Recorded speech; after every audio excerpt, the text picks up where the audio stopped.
The City of Harrisburg began building demolition on the South 14th Street Sinkhole Mitigation Project on April 2nd with the financial and technical assistance of the Pennsylvania Emergency Management Agency, PEMA, and the Commonwealth Department of Community and Economic Development, DCED. The city was able to purchase the 53 homes in the 1400 block of South 14th Street.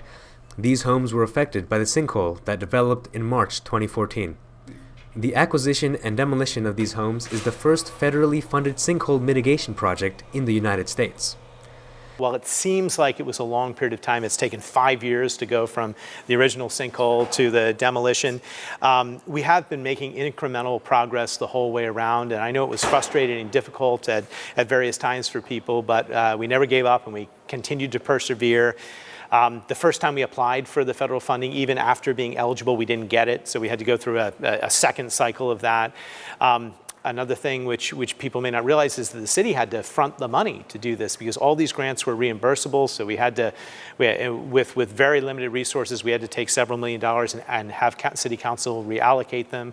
We had to get the school district to waive the property taxes, the water company to waive the water to serve fees, and basically everybody working together was able to accomplish something pretty extraordinary. And it required working with each family individually because there were 53 homes and each one had a different story, whether it was a single-family home in which people lived there their whole lives, or whether it was a series of rental units in which people were just first experiencing Harrisburg but had to find a new home.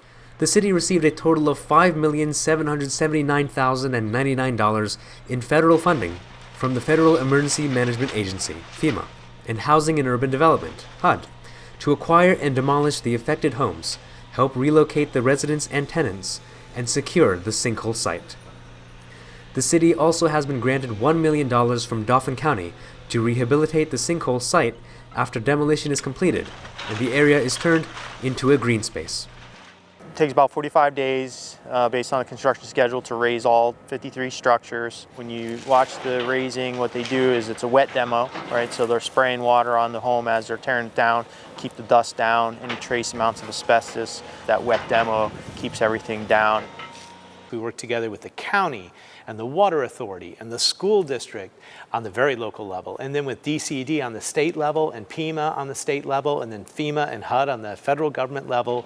By working with all of those agencies, we're able to cobble together various sources of funding that would eventually be able to pay for this entire $6 million plus project. But when we started out, sinkholes weren't even covered by FEMA. They did not qualify for disaster mitigation relief. And one of the first things that we did was we held a sinkhole summit in Harrisburg, and we brought political leaders and experts together, and we tried to draw clear attention to the issue. And we helped, I think, the neighbors and the community tell their stories and give voice to their stories in a way that would affect change. And that was key at the beginning. Another strategic thing that we did, which is important to consider, is that we decided we would start with science. You know, we hired engineers and others to come in and test and determine the fault lines and the extent of the sinkhole.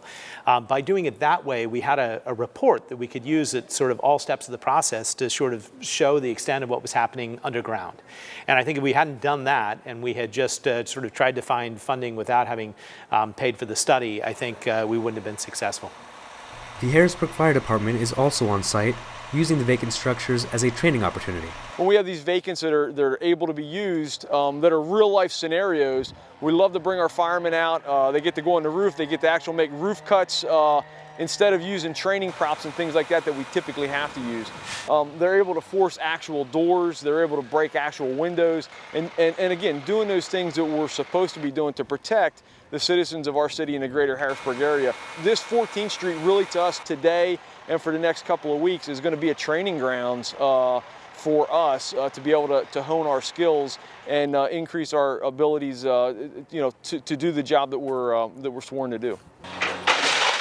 The end result will be open space surrounded by a pedestrian path with deed restrictions prohibiting future development of the property. We can't build on the space because the sinkholes are still there. As you know, when the sinkholes first hit, they opened up the street, they broke the water main, they destroyed some yards, and all that had to be remediated. And what we're left with, though, is it is a green space and an open space. It's a place where people can walk their dogs, play catch, sit on a bench, take an afternoon stroll. And I think it complements the neighborhood very well because that's an area where we have a lot of dense housing on either side, and it would be nice to have a public open space.